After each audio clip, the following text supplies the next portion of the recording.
When we think about how to de-stress, a lot of unnecessary, avoidable stress can be alleviated from our life when we prepare. But what happens, hear me closely, when the unexpected stress comes into our life, the stress that no one can avoid? I'm talking about the type of stress where you may get that phone call or that email or that text message from Boo Boo or Honey Pie who has now decided to break up with you and go in their own direction.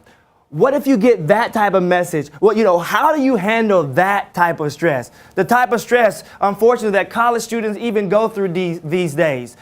Hysteria all across the nation because there's college shootings on campuses. And now you don't know if you're in a safe place. Your parents are worried. You're worried. You don't know who you can trust.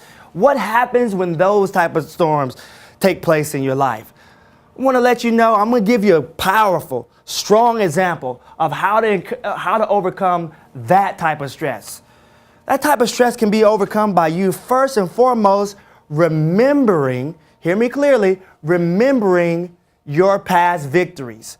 Remembering some situations in your life where you've already won. You see, I know something special about you. I believe that you've already overcome certain hurdles just to conduct the seats that you have right now. So what you got to do in your mind is you got to think to yourself, how in the world can I manufacture in my mind good scenarios, my best case scenarios? Maxwell Maltz, he's the author of Psycho-Cybernetics. He says that you ought to manufacture in your mind your best case scenarios and engage in what's called theatrics of the mind. I want you to think about your best you. Think about the victories that you've overcome, the hurdles that you overcome, so that when storms happen, when stress comes in your life, because it's going to happen, it's going to come, you have some way to condition your mind to say, if I made it before, if I won before, then I can win again. That's big.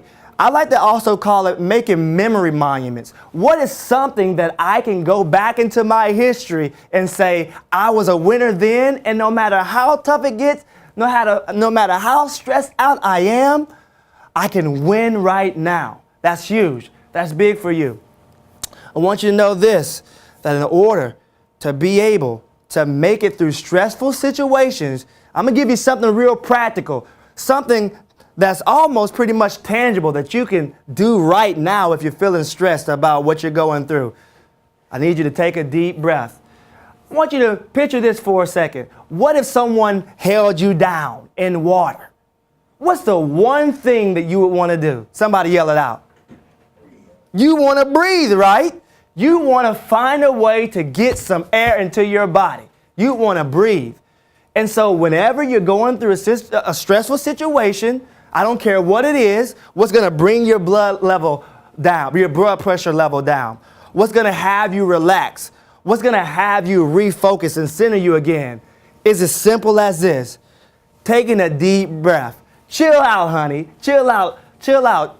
It's going to be just fine. It's going to be all right. When you take that deep breath, I'm telling you, you're going to feel something release from your body, and that'll be the stress, the tension, the tightness that you feel from whatever you're going through. Now, some people would even take it this far.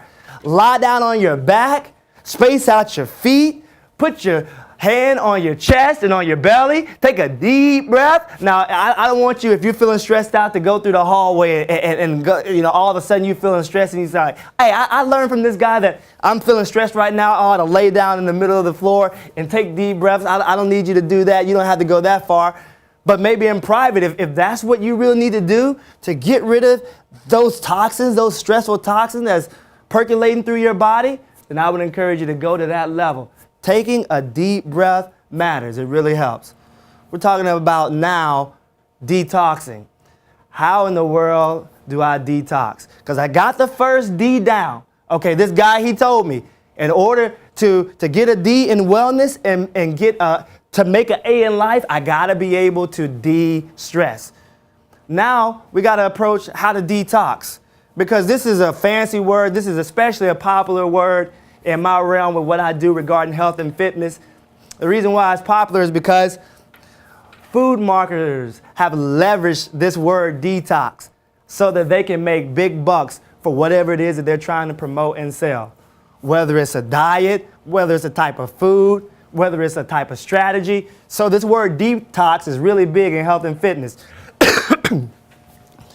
Excuse me. So detox means removing harmful or potentially harmful substances from your body, your environment, and your diets. And so what has happened is people have taken this word detox, hear me clearly here, they've taken this word detox and they've leveraged it for money, food marketers that is. So now in order to detox, I gotta be drinking a spinach juice, and I gotta drink this 7-day spinach juice in order to really detox. I gotta eat mung beans and rice for 30 days, and that's my fat loss plan. I'm gonna tell you right now, you don't have to go through those measures. So what I've done for you, I've come up with a very simple strategy that I love to use to help you detox. And it's called the 80-20 rule. And we're specifically talking about eating right now. Oh, I remember the eating on college campuses, especially as a football player. I would just stack my plate full of food because I knew I was getting ready to burn it off. And thankfully for me, I stayed active, but some of the guys that I played on the team with, they didn't stop that habit of overeating. And what happened when they came back, I'm scratching my head like, wow, what happened, man? All right, so I don't want this to be you. I want to help you with my 80-20 rule. Everybody say 80-20. Okay, 80-20, here it is. I'm going to draw a line right here. Now, a squiggly line. All right, now what we're going to do right here is first, I'm going to set you up by letting you know that most Americans skip, what's the number one meal most Americans skip? Go ahead, throw it out there. Breakfast. We're going to keep this simple, by the way. Breakfast is the number one meal Americans skip. Basically, according to research, 2 out of every 3 Americans skip breakfast.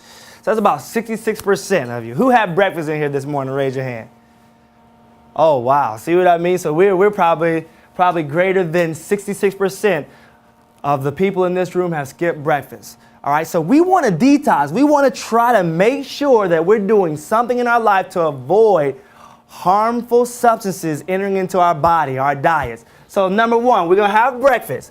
All right, I know this is real early for college students, but let's say 6 a.m. I'm going to give you basically your time frame for eating. Now, keep it. I see some of y'all like, you got me confused. There's no way that's okay. That's all right. You can change these numbers. It's so good. It's all good. All right, 6 a.m. We're going to also probably eat another mid-morning snack at 10 a.m. We're going to eat also at 12 p.m. This is probably like the breakfast time for you, for many of you. Then we're going to eat at 3 p.m. and then let's say 6 p.m. All right, so really we got 5 times that we're eating throughout the course of the day. I'm really breaking this down for you. I'm going to help you, especially if you have fat loss, weight loss goals, if you want to tone muscle and build lean muscle. This plan right here will work for you. It means that 80% of the time, I'm eating the things that I should be eating. And in fact, I've come to realize that most people know what you should eat. Let's give me some healthy things that you should eat. Throw it out there. Yell it out there. Don't be shy or bashful. Kale. Okay. Oh, he went deep on me with the kale. Kale. What else? Fruit. Fajitas. Oh, I'm trying to get there. Sound good. Depends on what's in the fajita. Beans. Anybody else? What's that? Ribs. All right, so he got ribs. You must be around close to the South Alabama somewhere. I love my ribs now. Now, 80% of the time, we're eating the things that we should eat. The other 20% of the time, we eat the things that we enjoy. I'm basically going to give you what your breakfast should look like. At 6 a.m., we're going to do some eggs and turkey bacon. At 10 a.m., let's have a protein shake. At 12 p.m., let's go with the chicken salad. Now, I'm not talking about the mayonnaise chicken salad, by the way. I'm talking about the chicken and the spinach, the cucumbers, all that good stuff. At 3 p.m., we're gonna do, let's do some almonds. At 6 p.m., we're going to eat, let's say, salmon and asparagus. All right, so each and every one of these meals, I included a protein. I'm ready to eat right now, all right? What I want you to focus on is simply this. You're having a protein at every meal. I just kind of came up with this list off the top of my head, but you can incorporate any good protein in with these meals. This is your 80%. Now, if I'm eating like this 5 times a day, 7 days a week. What's 5 times 7, somebody? 35. So we got 35 meals, okay? You following me? So that's 35 total meals we eating. If I take 20% of 35, all right, the 20% of 35 equals 7 meals. Okay, those 7 meals can be quote unquote my cheat meals. Those are the meals where I can go for the honey bun, I can go for the pizza. Amen, somebody. I can go for the cheeseburger. Whatever it is that's appeasing to my taste buds within reason, I can reach for those things. Okay, this is your 80-20 rule right there. This is one of the ways, ironically, how you also de-stress, how you detox. See, some of you maybe be going through harmful, detrimental situations in your life regarding stress because if you're flat out not eating well.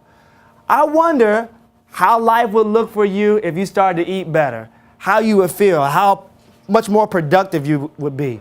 So this is the eating side of detoxing. But then we need to address what's the physical side of detoxing. What can I do physically to make sure that I'm avoiding, harmful substances entering into my body, or at least, hear me closely, excreting harmful substances from my body? I'm going to give you a perfect example. It's called good old exercise. It's called good old moving that body. Sweat equity. And so I put together my top 10 bodyweight exercises that you can do in a 3x5 space. I don't know if you've ever seen your dorm room as an exercise facility or workout facility.